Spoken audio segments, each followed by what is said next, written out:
Welcome to the Sacred Emergence Podcast. I'm your host, Michelle Wong, and I'm so thrilled that you're here. This is a place where you'll be guided to living your most aligned life so that your truest, most radiant self can emerge. We'll be jamming on topics ranging from spirituality, entrepreneurship, to wellness and lifestyle design, and everything in between that can support you to grow, evolve, and shine, all the while not taking ourselves too seriously. So if you're ready to step into your leadership, break through limiting beliefs, own all of who you are, and expand in abundance, grab yourself your faith cup of tea and let's dive in. Cool. So welcome everybody to Sacred Emergence Podcast. I have another special guest for you today, and I'm just so blessed with the people who come on for interviews and as guests. My lovely guest today is Josephine Edmondson, and I just love her to death. She is my yoga teacher, and I was so excited when she said yes to coming on as a guest. And Josephine, Joji, Joe, I'm going to let you say hello before I tell our guests how I fell in love with your class and with you. Cool. Well, I'm Josephine, and I'm also in love with Michelle. Number one yoga student over here. Yeah, do you want a little bit of my story, or what do you want for an intro? Just anything in you live in Seattle. I live on Capitol Hill. I teach yoga full-time, and I also am a breathwork facilitator, also a Reiki master. Yeah. I love it. I love it all. My jam. Yeah. Well, I'll share my quick story. So I usually go to the yoga studio's Ritual House, and I usually go to the 10 o'clock class on a Saturday. But that one morning I woke up super early, and I was like, well, I may as well just go to the 8 a.m. And I might have taken your class before. I don't really, like, your name was very familiar. And then when I went, you taught a really hard class that morning, and I was like, oh my God, but it was so good. I felt so alive afterwards, and you have a different breath routine that you take people through, and that was so new. I just loved it. And I was like, she's worth getting up for at 8 a.m. on a Saturday. So, yeah. And I'm like, your classes are full on 8 a.m. Saturday. And then sometimes if I don't make it to 8, I'll go to the 3. And I don't expect a lot of people to be there because it's 3 in the afternoon and it's full. So people need to check out your classes if they're in Seattle. Yes. Yeah. Yeah. And I just love who you embody. And I think afterwards I asked you, I just had so many questions because then I went to your website and I kind of stalked you a bit. Well, because I mean, it's always interesting when, as a yoga teacher, you have yoga teachers in your class, because there are certain teachers that are like really great teachers for just, everyday people. And then there are good teachers that are like for the teachers. And I find that a lot of the people that end up resonating with my classes are teachers, because I think I do offer just something different. And it's interesting to people that have been doing this practice for a long time. They're kind of like, wait, what, who are you and what are you doing? Because it is such a mixed bag of things. And so, yeah, it was cool to connect with you. And also, like, yeah, I feel like a lot of teachers end up finding their way to me for some reason. Yeah. And what was it? I think you understood it. You're like, yeah, it's about the magic. It's about the magic. And you are magic. I think in class, what I so appreciate about you is that you're yourself. And I'm so attracted to people who just show up authentically. And you also, I think you were saying how you teach at UW for trauma students, which is incredible work. And so I think you're just so talented and gifted. Yeah, I definitely am not the teacher that has their shit together. That's for sure. I'm still so confused by life, and healing so much stuff in my world, and I certainly don't have all of the answers. And so a lot of my classes are about like I taught a class last night where I talked about how much road rage I had on my way to the studio. That would be And me, road yeah, rage. yeah, it's road rage is one of my favorite like topics because it's just crazy how it comes out without me even like knowing that it happened. Like I'm in a perfectly like good state of mind, and then something happens and I snap, and like this dark passenger literally like comes outside of my soul, and I turn into this total monster. And then after it's done, I like don't even associate with it because I'm like, it happened so fast. I don't even know who that person is.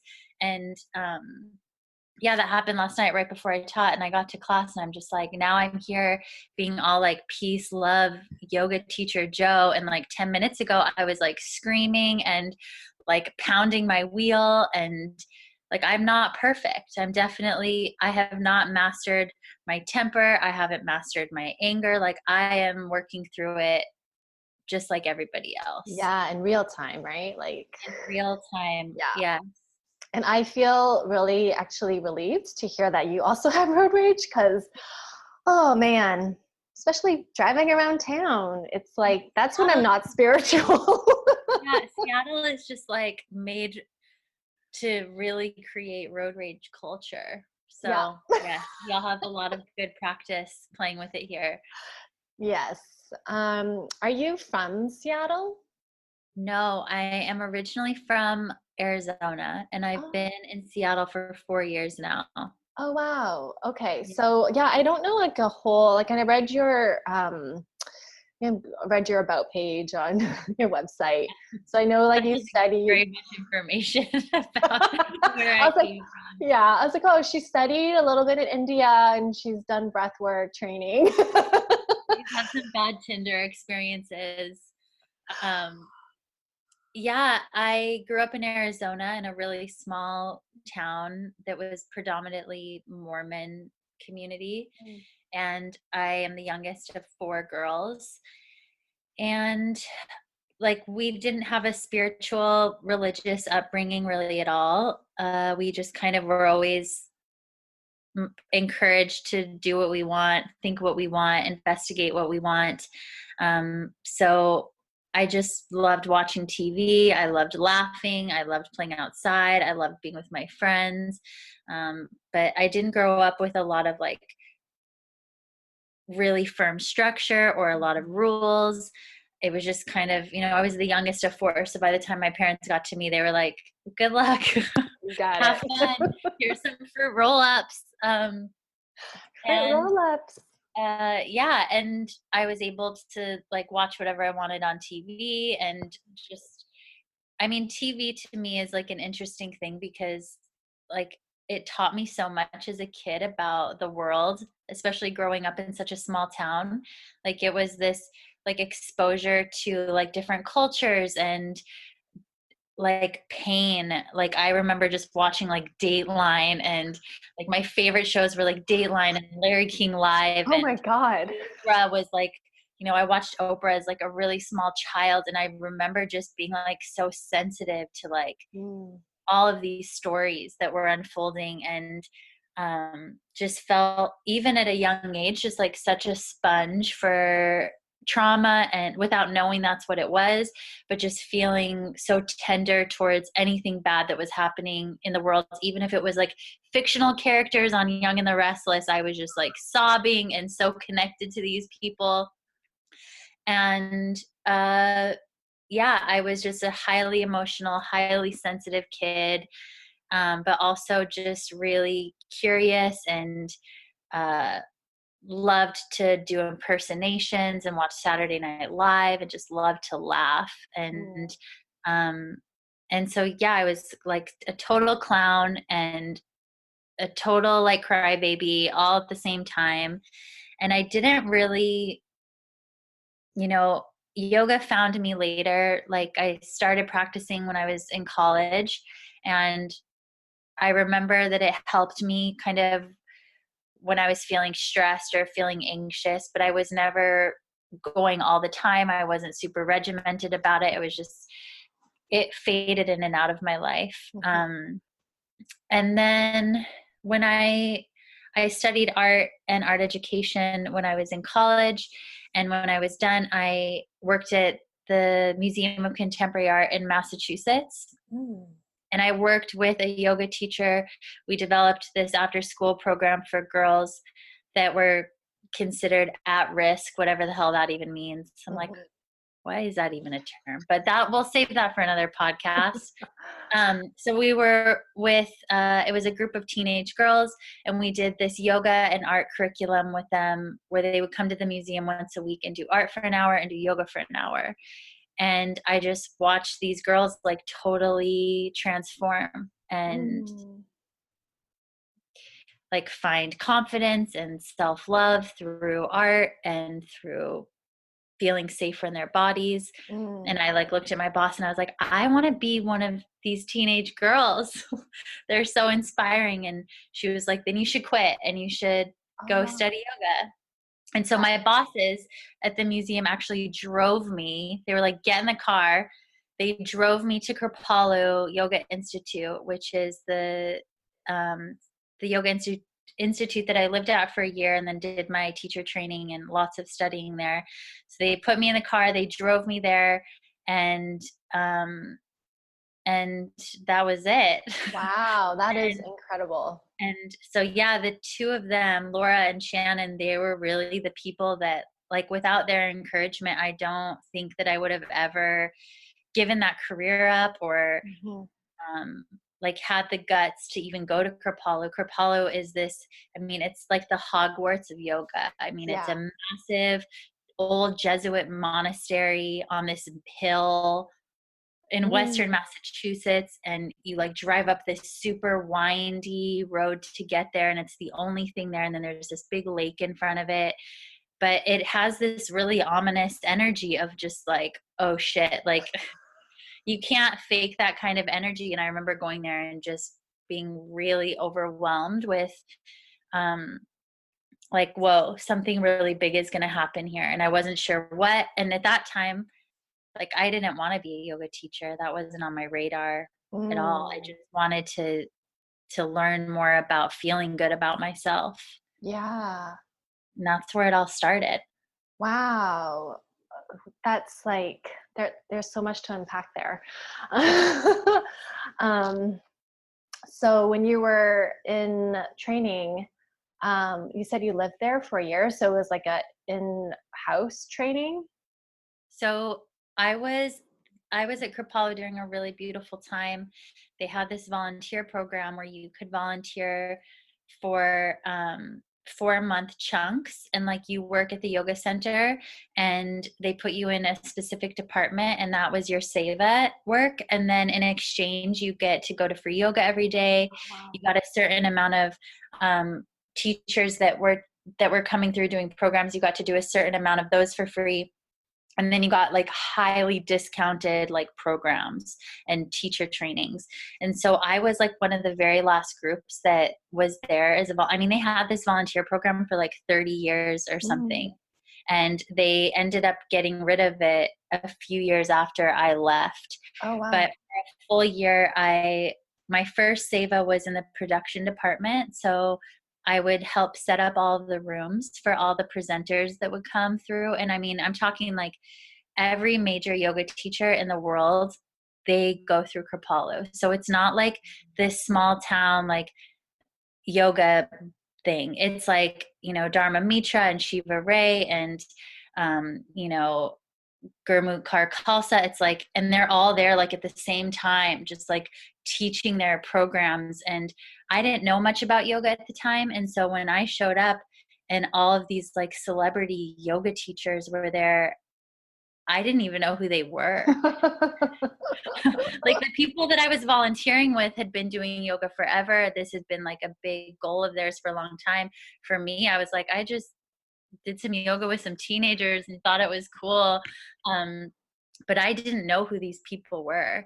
And so I would set up these rooms and hundreds of people come for, to work with teachers, and I would just help get the rooms ready, fold the blankets, put out the back jacks, get the teacher water, whatever it is. And then most of the time the teacher would say, why don't you just stay and Oh, do the yay. program? Yeah. And so I got to study with like everyone under the sun over that year. I was constantly, every day I was like learning from a new amazing teacher. And then outside of the teachers that were presenting there, the volunteer program had its own like spiritual path that you were on. So we had teachers teaching us stuff every day and assignments, and it was its own whole like life training just to be a volunteer. And so I did production for a while, and then I got to work in this area called veggie prep. So I would cut vegetables all day, Wow. 5 days a week. It was really exhausting, hard work. I mean, we're making food for like between 400 and 700 people a day. And Mm. so there was like 10 of us that would cut vegetables all day long. That was our whole job. And then I got moved to the bakery and I got to bake, and that was really fun. And so, yeah, I was there for a year. And then when my time was up volunteering, you could apply to do the teacher training. And then if you got accepted to the teacher training, you got 90% off Wow. for your like time over the year that you worked at the yoga center. So I only had to pay like $400 Wow. my That's YTT. incredible. And at that time in my life, there's no way I could have afforded to pay thousands of dollars for a teacher Mm-hmm. training. Mm-hmm. So, but then it's really unfortunate because after I left, like it went a couple more years and then they stopped doing that program. But if Right. it wouldn't have been for those free opportunities, I would not have the education that I have. Yeah. I mean, like your classes, I don't know. I don't know how they would be. I know, because I mean, I was influenced by so many people during that time. Yeah. And it was before I actually became a yoga teacher that I was soaking in all of that information constantly from all of these different masters. And so my classes are just this combination of all of it. Yeah. It's not just one thing, it's like all of these mixed ideas. And then I became a yoga teacher after that, and I had already kind of formed like the things that I loved and the things I didn't love. And so it worked out pretty cool. Mm. So like after you graduated from the program, like you decided you wanted to be a teacher. Was that pretty or no? Oh, so I graduated from the program, and I'd been living in this bubble, Mm-hmm. this Pretty yoga much. Harry Potter bubble, where like everywhere you go, everybody's raking their food, raking the trees. And like there's no other way to communicate than through like conscious communication. It's like everyone at Kapala is like, did I hear you say, did I That's miss amazing. anything? Was that a trigger for you? And so I was in this like total fog when I left. Yeah. And I had fallen in love with someone while I was at Kripalu, and I moved to be with him in Canada. And as soon as I got there, I was just like, get me out of here. Like, Mm. it was a really harsh transition from being at Kripalu, which is just like this mothership of like pillows and pixie dust. And so I ended up leaving Canada, and I got in my car and I just drove across the country back to Arizona from Toronto, and was like dealing with heartbreak and leaving my spiritual home and not knowing career wise like what the hell I was going to do, Mm-hmm. and just super lost, and came back to Arizona, and I went back to working in the art world. I went back to I worked at a community art center that was on the border of Tucson and Mexico, Nogales, Sonora. And I was there and I was teaching yoga a little bit. Like I would have classes at the park and classes at the museum. And I was also teaching at the juvenile detention center in Tucson. So Mm. So I was doing it, but not full time. I was still like very much in the art world. And I didn't, that continued for years, like Mm-hmm. not necessarily in the art world, but I kept transitioning careers, and yoga was just a very light side piece. And then eventually years later, I started to teach more and more and more, but it took a lot of time to do that. So, wow, I just love that. I love how it's like all a journey, and it sounds like yoga has kind of like this been this thread that was part of your evolution. Mm-hmm. Um, so what? Because now you teach full time, but you also offer other modalities. So, like, just kind of fast forwarding a bit, um, how did breath work come into play? Uh, well, how did breathwork come into play? So I started teaching full time just within the last 2 years. So I Hmm. haven't been teaching full time that long. Okay. As the last several years have gone on, I've like amped it up a little more, more, more, and more. Um, Breathwork came to me. I had taught in the prison and juvenile detention system, and then I made my way to eventually working with eating disorder recovery clients and teaching yoga and with that population. And I noticed I had some pretty like severe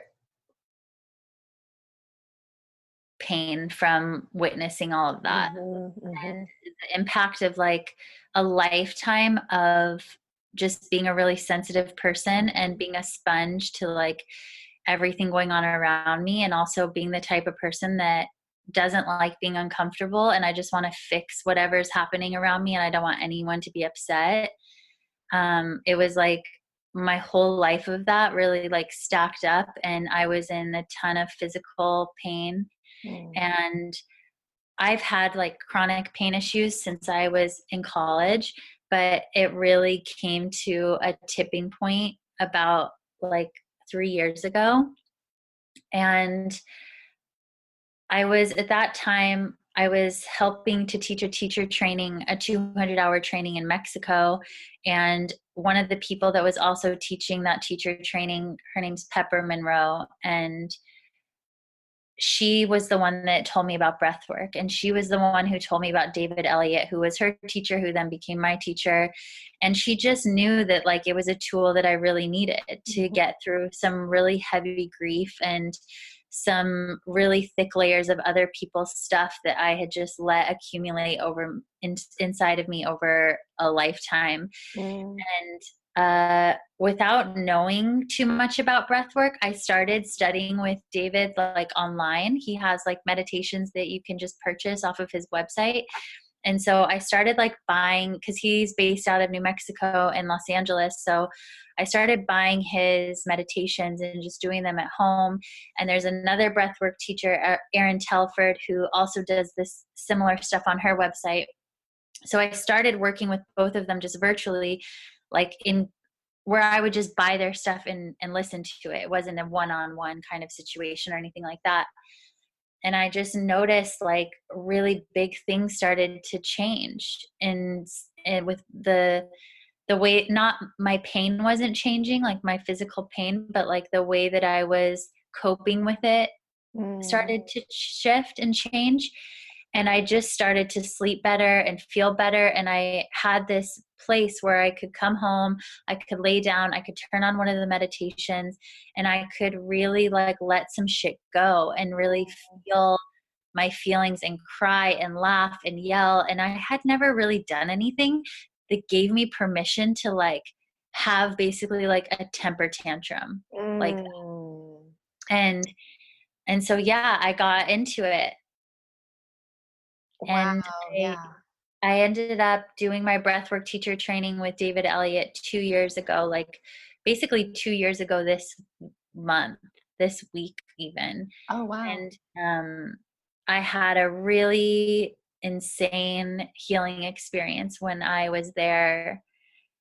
Um, with a dynamic between me and my dad that has been like a really big like teaching and lesson throughout my whole life. And I got so much clarity on like the root of it and how to fix it through one breathwork meditation. Wow. Like all of a sudden, like these dots in my brain just connected that had never connected before. And I got so much peace.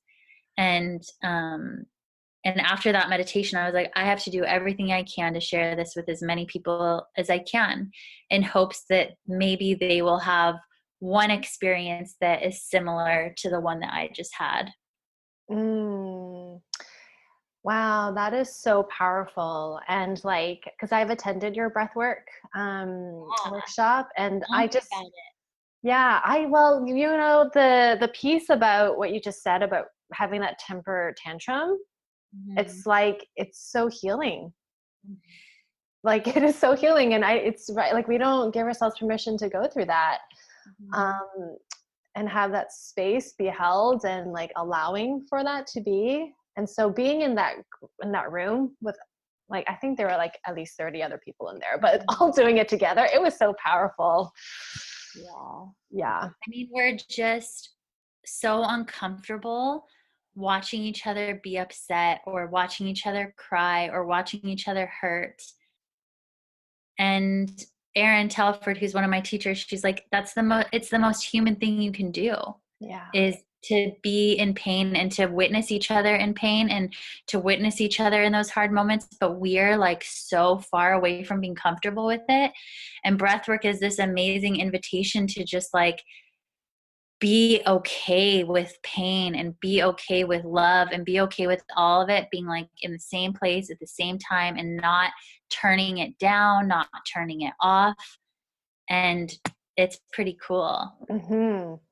I remember when I was in that class workshop, like, what's that word, tenny, when your hands kind of Yeah, go technique. tenny. Mm-hmm. Like I always experience that. Mm-hmm. And it's one of those things where I'm just like, this is so awkward. But I think it was in your workshop that I'm just going to continue to breathe through it, versus other times I would kind of like slow down the breath and go back to normal so it would dissipate. But I think it was with that tenny experience, and then we started banging on the floor and expressing our angers, that it was in that process that it just kind of cleared, and that was really cool. Mm-hmm.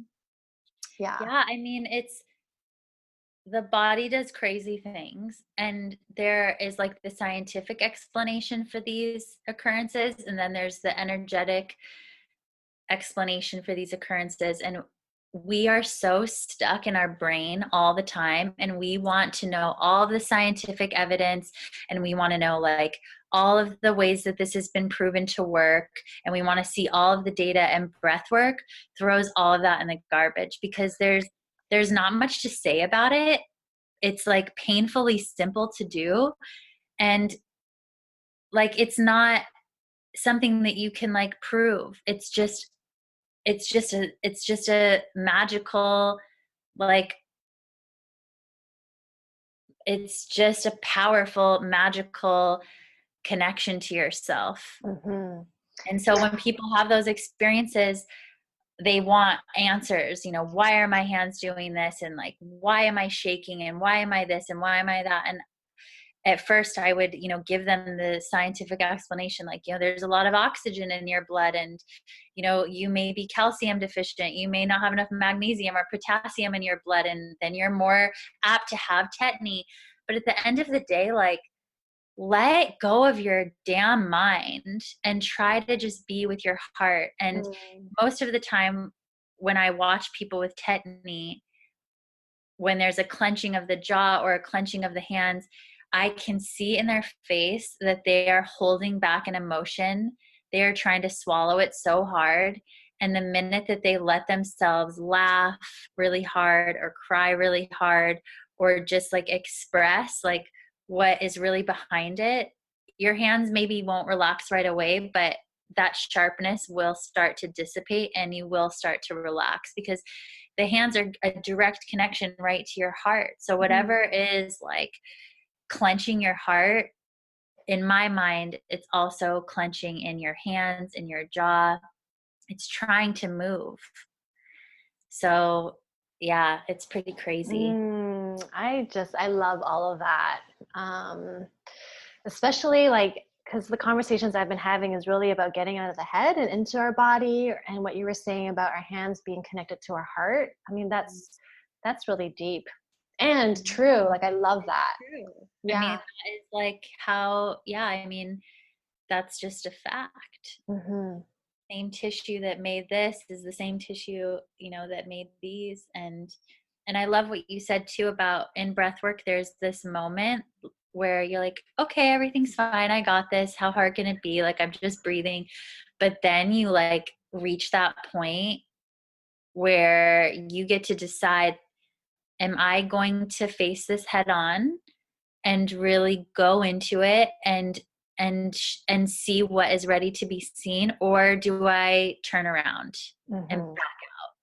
Right.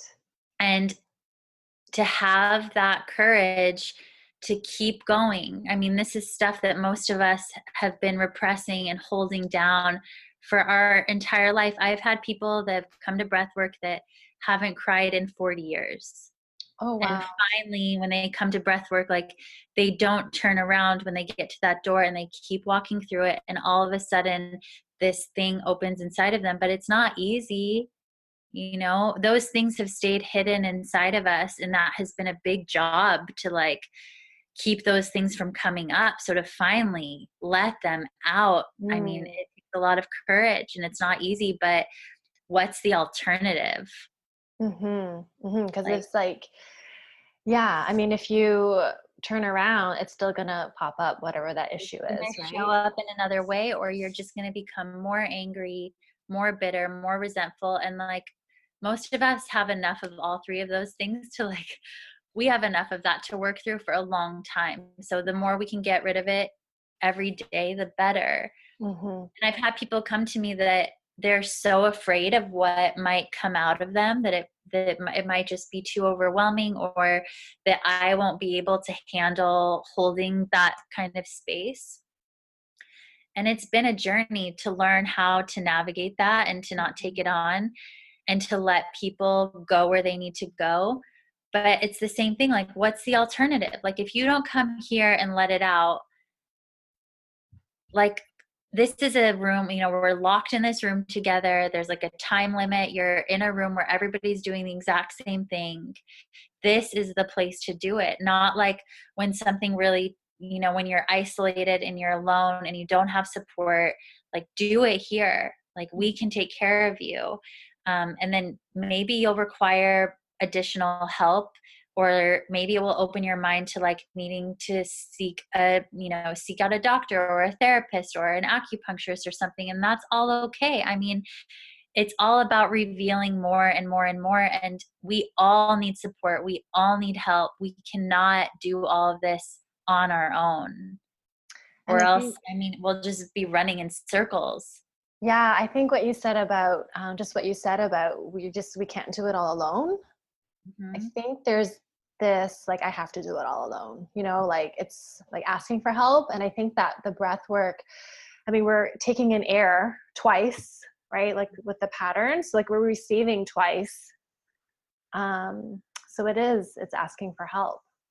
Well, and when you're in a group like that, you're creating a field of energy. Mm. Whereas if you're doing this work alone, which can be really beneficial and has its own place, but when you're in a room of 30 people and you're all breathing with that same pattern, you're creating a field of energy.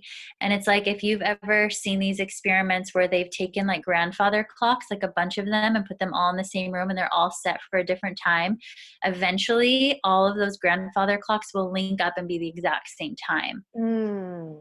And that is what happens when you're in a group yoga class or you're in a breathwork class.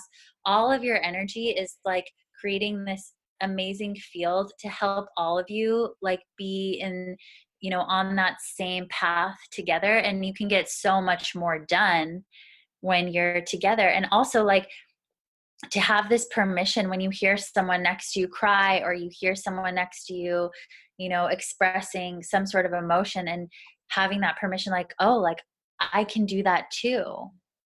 Like, it's allowed. I don't Mhm. have to be quiet. I don't have to shut up. Like, I can let everyone know that I'm here, and that's okay. I love that. And it's almost like with what you just said, it's like you're taking up space, right? Just by breathing and letting whatever needs to come through. Mm, that Yeah. is good.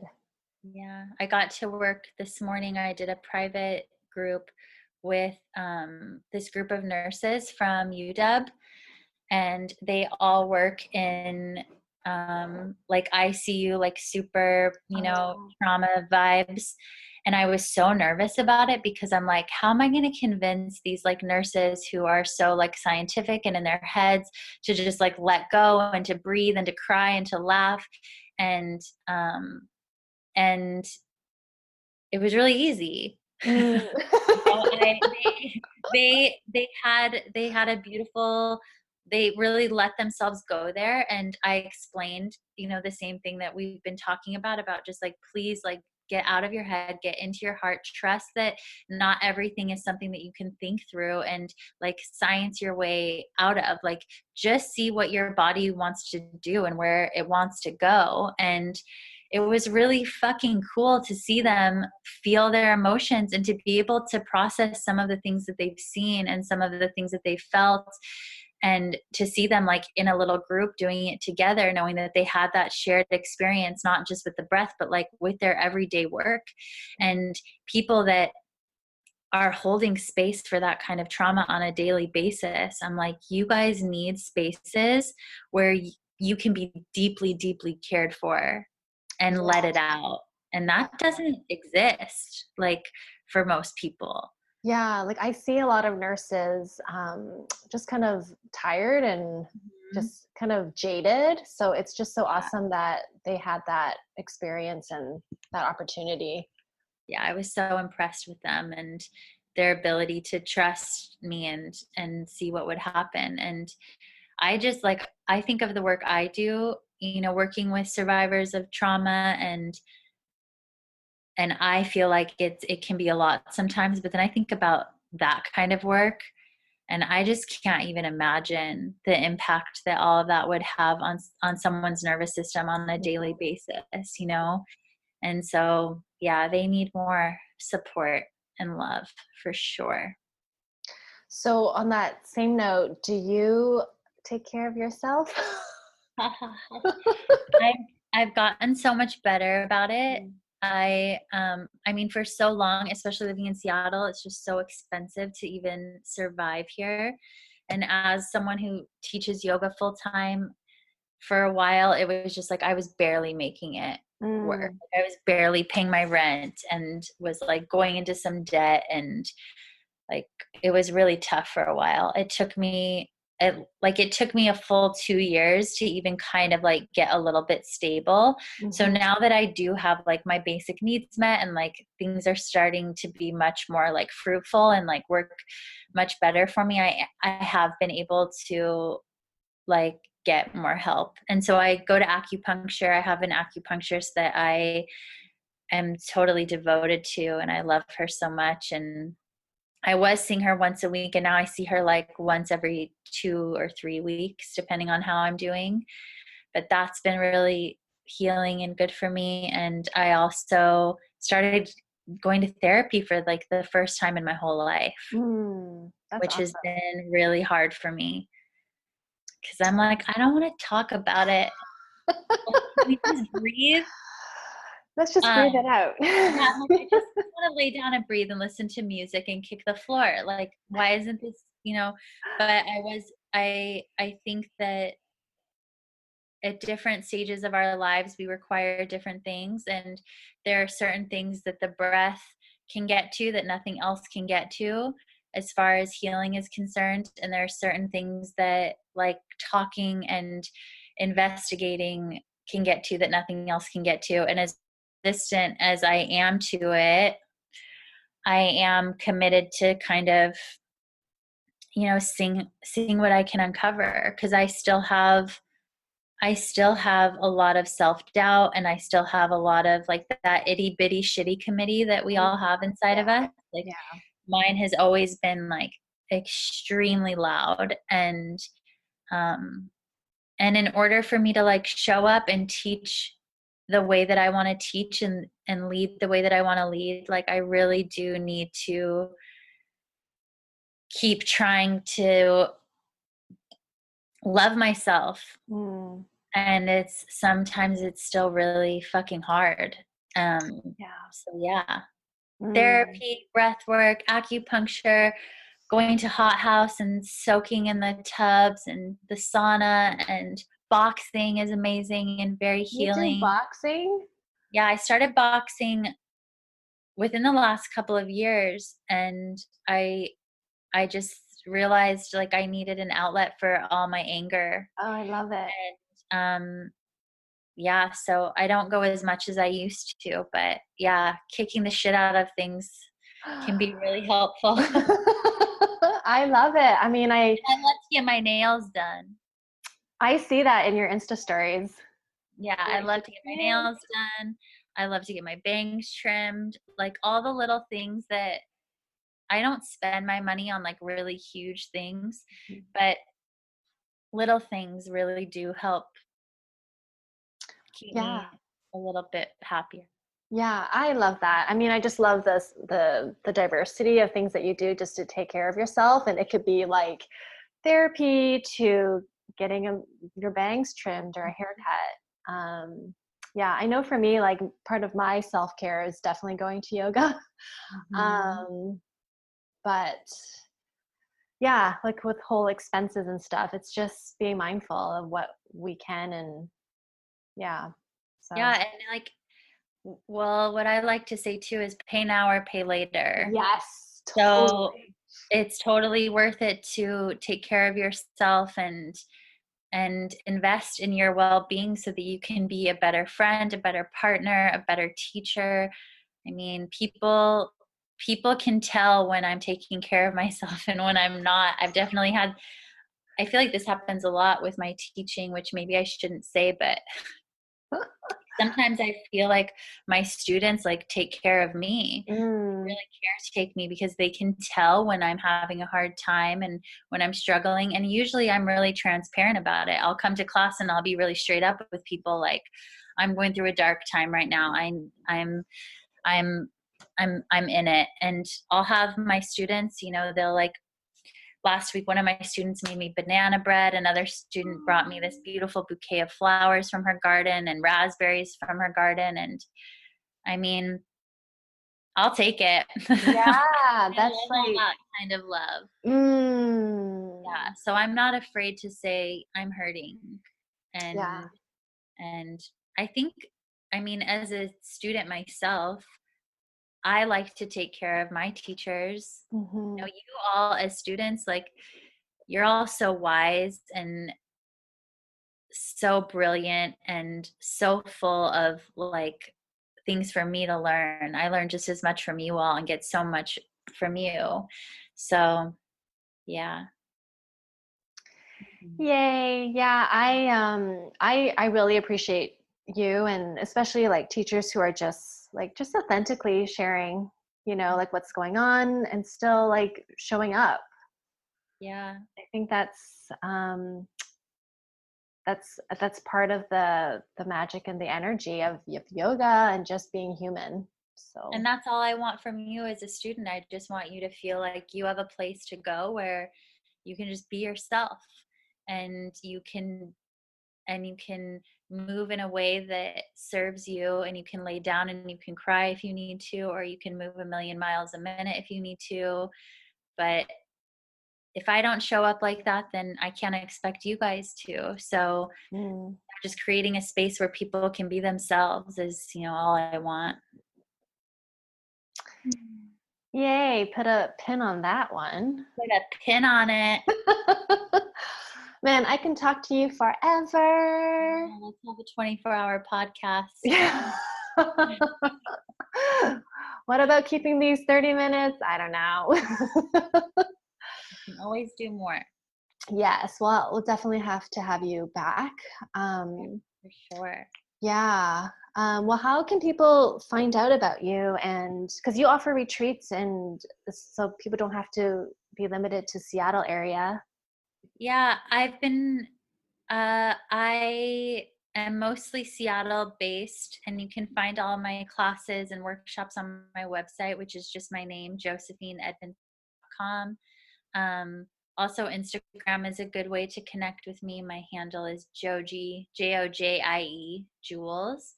And then I am at University of Washington. So if you're a student there or a faculty member and you are recovering from trauma and that sort of thing, I'd love to have you in my class. We have free 6-week-long courses each quarter.